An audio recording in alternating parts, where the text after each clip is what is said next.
Hello, everybody, and welcome. Ooh, that's like, ooh, I like that. Do the Quan. All right. So, anyways, Danny here with another episode of the Collective Spotlight.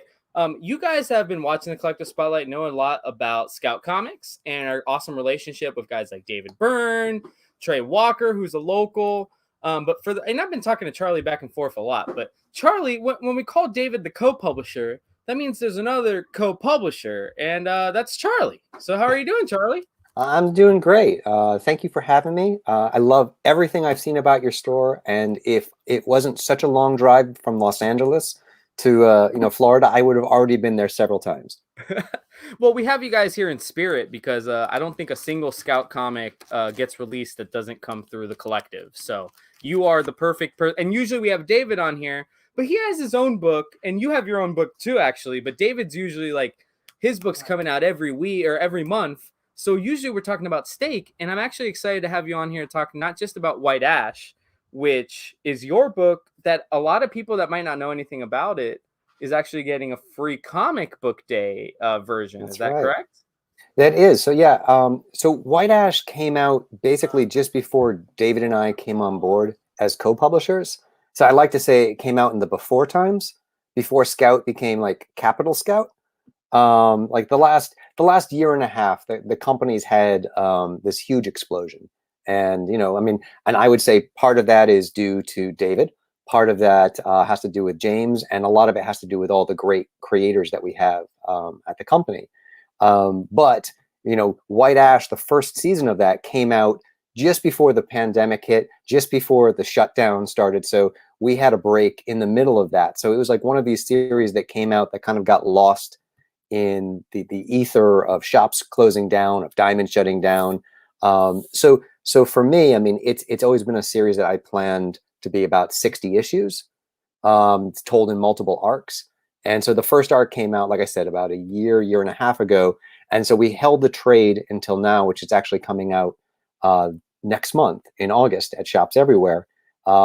Because that's also when you'll be able to pre-order, because the second arc is coming out in this November. So yeah. So that's so awesome. I was so happy to see, first of all, Scout have a proper free comic book day book. Last year, I think you were there, but I might have just poked David about it. Since we did free comic book day and Scout didn't have necessarily an official presence there, we had him send a bunch of the old 2018 Scout. Hey, there he is. The 2018 Scout like catalog things, and we gave those out to people. And next thing you know, they're all buying Scout trades. So it's awesome to have you guys officially in the building now. Well, thank you. I mean, like, we would love to always be part of Free Comic Book Day, but sometimes in the past, Diamond has said, this publisher gets to be part of it and this publisher doesn't. So there's a little bit of jostling among publishers to try to be part of Free Comic Book Day. And we always try to put our best foot forward. And this year, I'd like to think we really have, because it's not only just like the Free Comic Book Day is not just a White Ash comic book, a preview of what's coming out, but it also has a little bit of a steak preview for another mini series that David's going to do. So that's also in the back of the book. So there's a lot going on in that Free Comic Book Day preview. Plus, there's also a little 5-page drop for another series that I will be putting out towards the end of next year.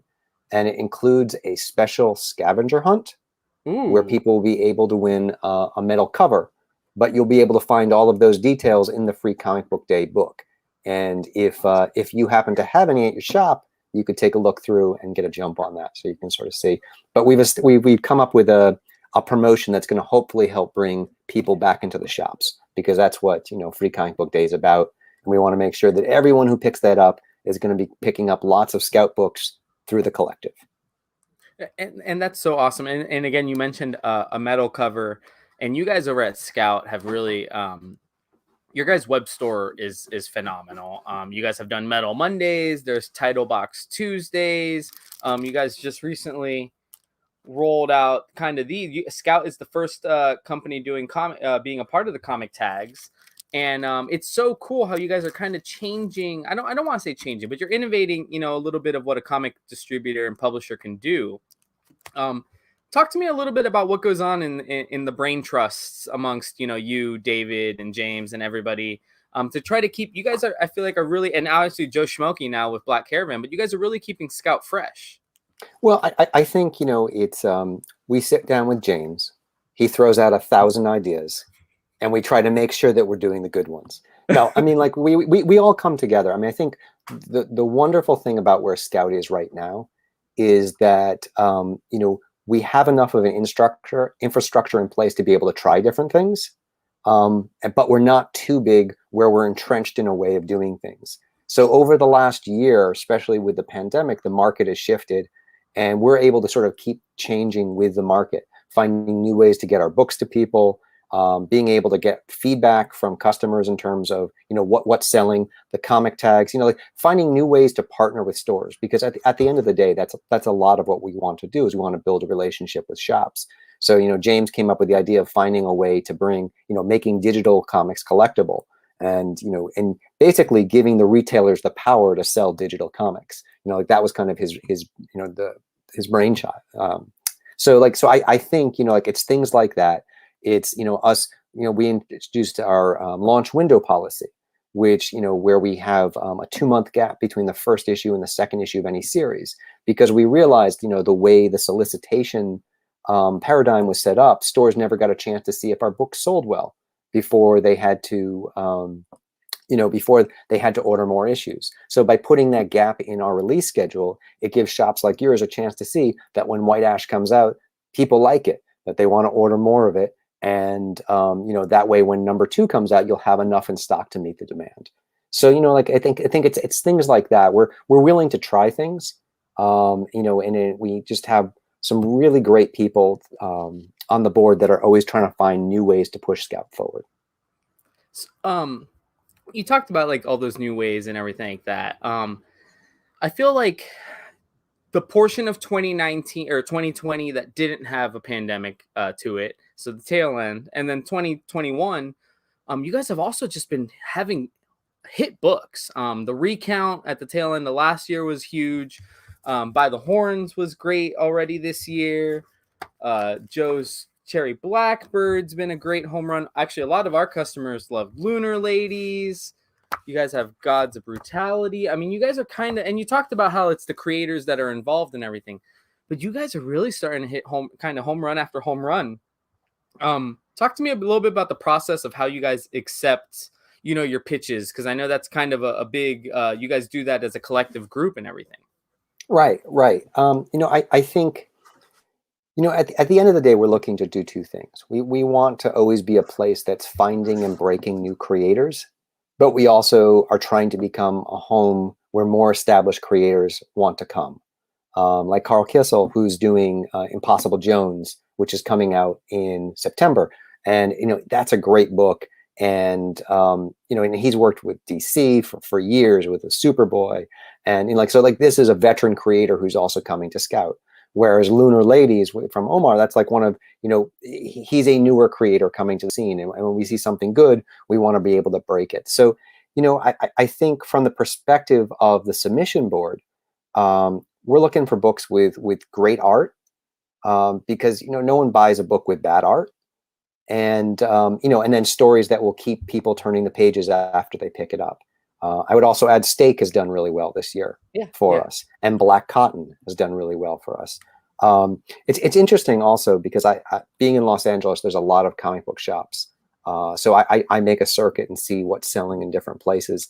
And it's interesting, in different parts of town, you'll see different shops. Either the Black Caravan stuff will be selling really well, or it's the fantasy stuff like By the Horns. So it depends on the store, but it seems like we have something that is working for each shop, which I'm really happy about. So we're not trying to pigeonhole ourselves into Scout does this type of book. We're trying to make sure that we have good stories told by interesting creators who are good people. I mean, I think that's also important to us, that we're developing a brand of creators that you want to support, that when you follow them on social media, you see that these are the kind of people that you feel good about picking up their products, and that they're supporting other Scout creators, because together, you know, we are a collective too. You know, we're a collective of creators and publishers, you know, like have come together to tell stories, to put good stories out there. And so I think, you know, together we can amplify each other. And so I think that's also part of the paradigm in terms of what we're looking. And then a creator will say, hey, my friend has this book. And, and that's also another place that we're finding stories now too. But we do get a lot of submissions. And we do read every single submission, from ones that you think we shouldn't be reading, but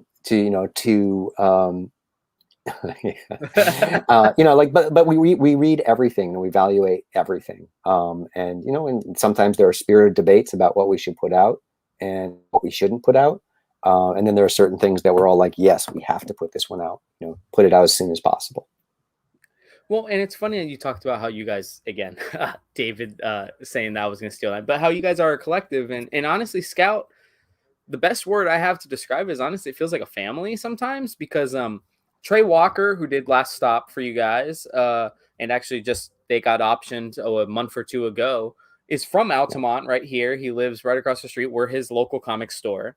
And other than Star Wars, because he's a big Star Wars fan, most of his pull is other people's Scout stuff. We had him Kartak come to the store to sign for Redshift number he's one. Great. All he did during his signing was grab people's Scout books, read them, and then buy them. He could have totally read them and put them back on the shelf, knowing he'd been here all day, but he bought them. Kevin Joseph came in yesterday to do it, or Sunday to do an impromptu signing, and he bought every Scout book that was going to come in the Scout box. Like, he literally told me, he's like, yeah, this is everything that's going to be coming out next month in the box, and I'm just grabbing it. And it's really cool to see you guys all support each other. Well, I think part of that is, and I know this is a little bit of a dirty word with some retailers, some of us came from Kickstarter originally, which is all about supporting your network of creators. And, that's the same kind of feeling I want to foster in, at Scout, is that creators who support each other, because together, together we're stronger, as, again, as the collective. We are able to amplify each other's books, introduce, like if someone who likes By the Horns is likely to like White Ash, who's also likely to watch, like Steak, people who like one of the Black Caravan titles are really likely to like all of the Black Caravan titles. So it makes sense for those creators to be speaking to each other's fan bases and introducing each other. So I think at some comic book companies, people feel like there is, like you're trying to get the shelf space, and sometimes you're fighting other creators at your own publisher to get the shelf space. But yeah, I know, it's like she sells shelf space by the seashore. But I think like our creators really do see the benefit in supporting other creators at the company. So that's really important to us when we're trying to find a book. It's not just about a great book, but it's about bringing a great creator into the family that's going to make it, stronger, and making sure we don't get too many crazy uncles in the mix. Well, and it's cool because like you mentioned earlier, everybody, you guys work with real genuine people, real down to earth people.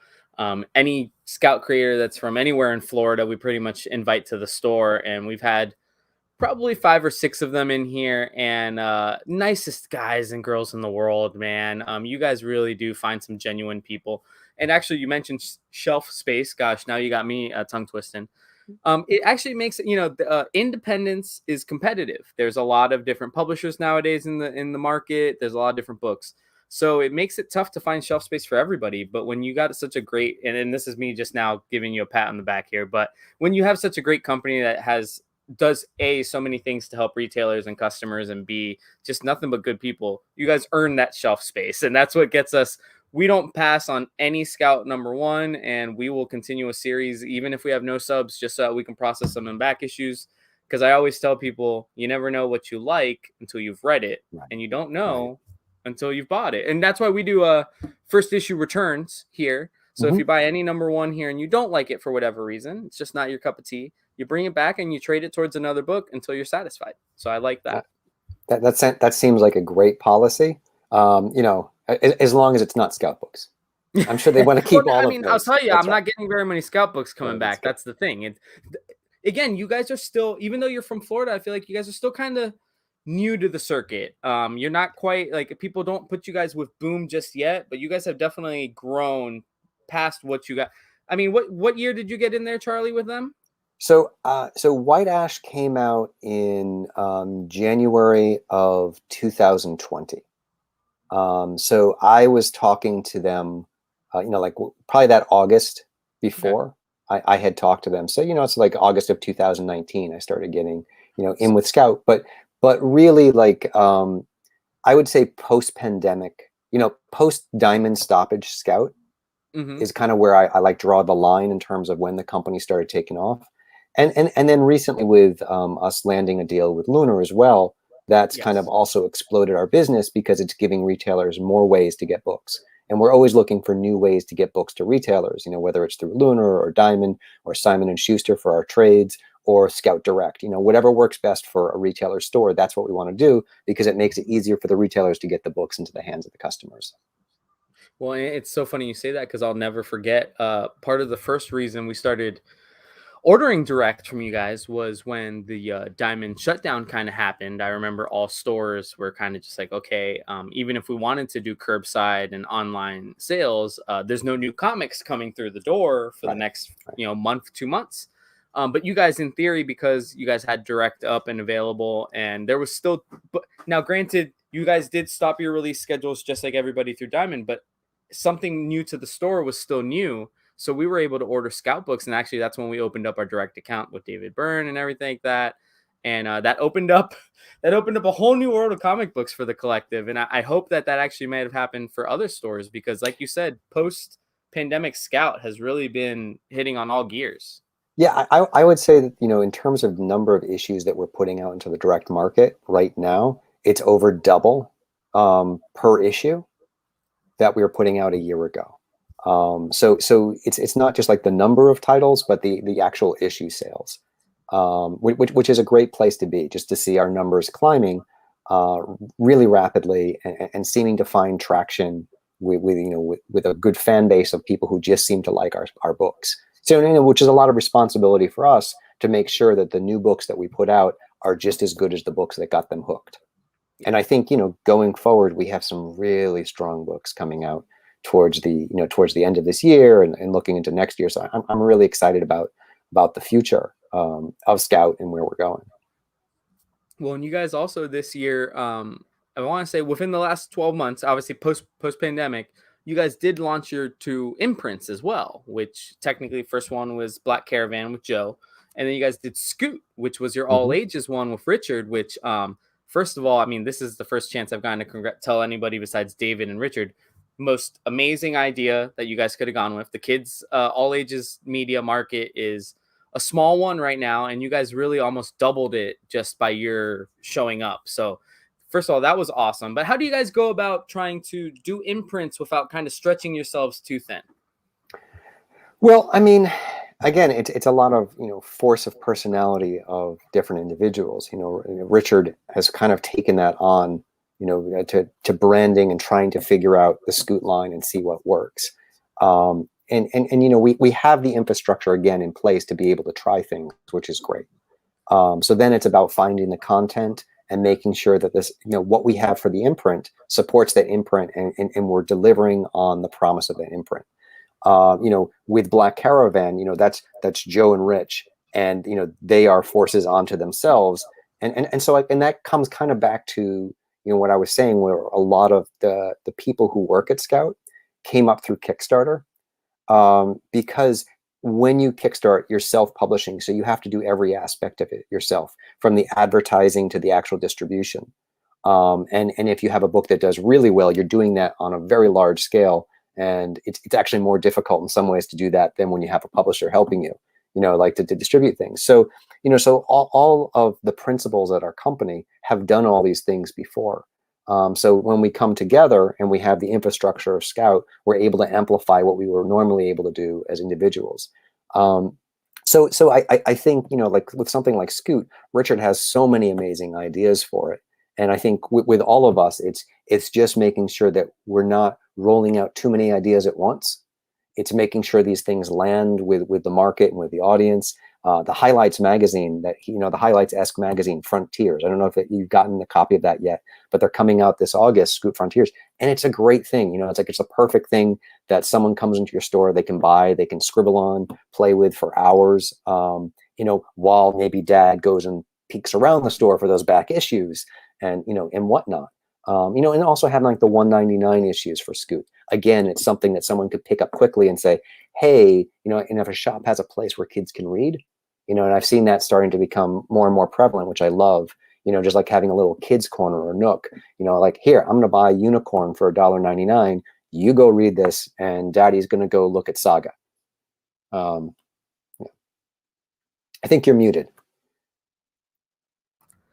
And I've said it to Rich a million times. The $1.99 price point is the smartest, best thing you guys could have done. Probably, and honestly, hopefully 20 years, and we're looking back at this and we're saying Danny was right. But I think it's the best thing you guys could have done for the comic community as a whole, because those kids are the future of collecting comics. If Steak and White Ash get to issue 200, the kids buying it are going to be the younger ones right now. So it's cool to have something that parents can buy for their kid, but they're not spending a whole $4 or $5 on it. Well, and I also think that younger readers and newer readers who are coming to comics are not necessarily looking for Marvel and DC. There's plenty of people who are already buying Marvel and DC, and that's great. I'm not dumping on the big two in any way. I think they're crucial for stores and for revenue. But I think new readers, when they come, if they're looking to get into comics, it's likely that they're not looking to get into Marvel and DC because they have Disney Plus for that. They have, the movies. They have HBO Max. So they can go watch that and get their fill there. But, that can be a gateway to, for them coming and picking up Steak.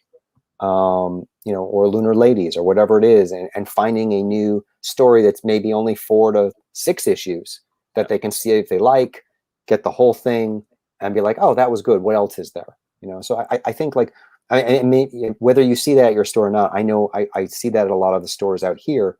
The ones that support books that are not just Marvel and DC are doing really well because they're getting in new customers versus just kind of staying with the traditional Wednesday Warriors. Oh yeah, absolutely. And it's kind of funny. We have a couple customers and I call them subscribers. But they literally actually don't have anything on their sub, but they're here every Wednesday. They're members of the collective. Like, they are subscribers.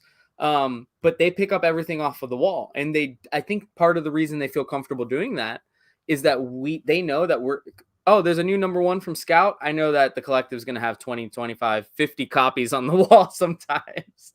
So, but it's crazy because I'm noticing that doesn't happen with the Marvel and DC guys. Those guys are the sub, like you said, Wednesday Warriors. They know exactly what they're getting. They come in, They grab their book, they turn around. I got some guys that spend an hour and a half just looking at the independent shelf. Now, granted, I have 3 shelves of it now, but they just look at it and covers and variants, and I mean, people love it. And again, Scout has been, at least in our store, the kind of champion of it, because also you guys are a Florida company, and us being a Florida store, we have to support that.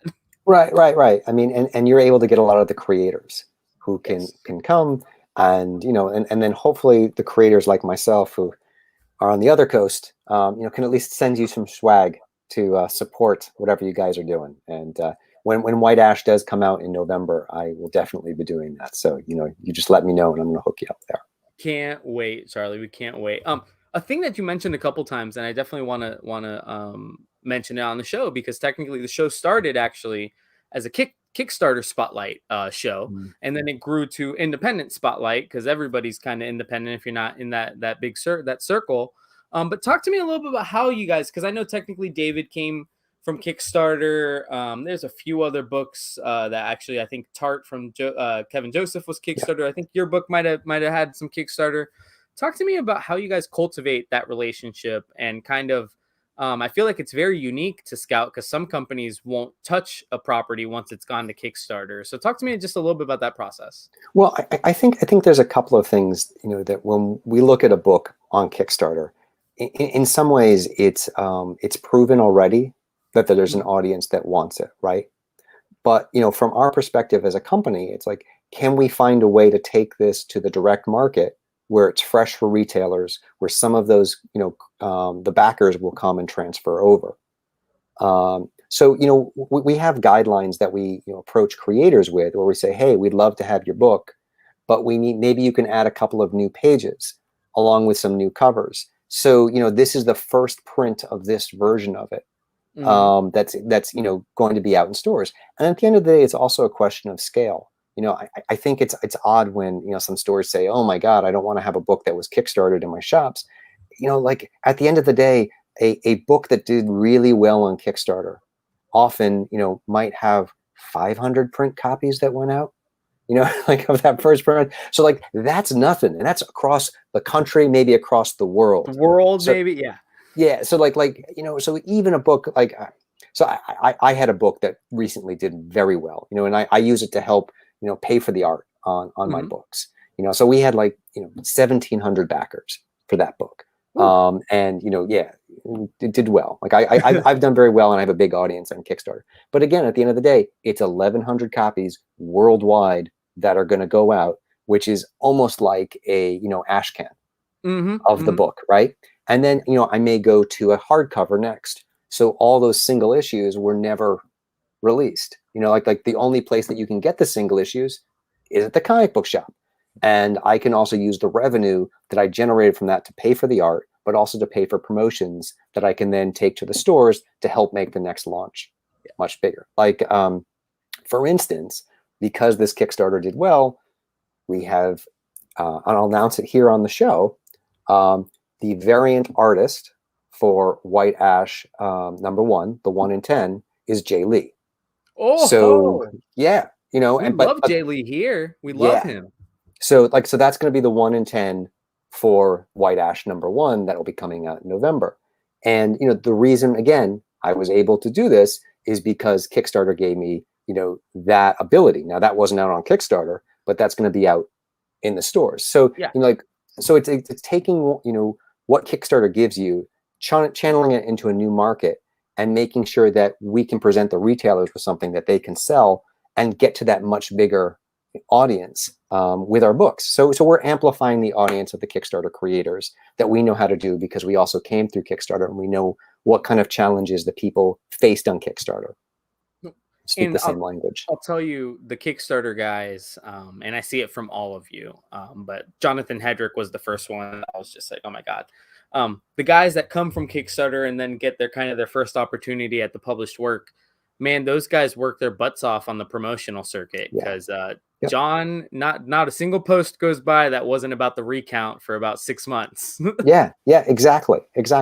And that's the other thing that we say to creators is we work with them to make sure that if they were doing a Kickstarter, that it's not overlapping with their promotional window for the book, because we Hmm. want them to be able to devote their time to promoting the book and putting that same energy in. So yeah, so like it's one of those things that I think, if handled properly, is a huge asset to everyone, and doesn't detract from what's going on in the retail space.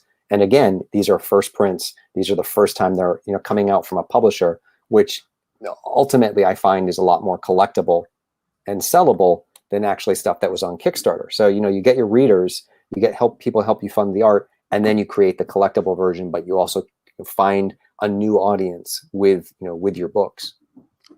Amplify that. Absolutely. I mean, and Trey Walker is kind of our prime example because he had a very successful Kickstarter with him and Hoyt for Last Stop, but Mm-hmm. nobody that had walked into our store to buy it from him and the couple of signings had ever heard of it from Kickstarter. Not that that's anything. They had a super successful Kickstarter, but like you said, it's a completely new market of people, and it's the same kind of readers, just people Right. that they never would have found. And honestly, as a retailer, part of the reason we started the collective initiative was some old school comic fans, guys that have been buying comics from the 80s, 90s, Kickstarter's totally foreign to them. And the idea Yep. of paying up front for a book that you might not get for months is rough.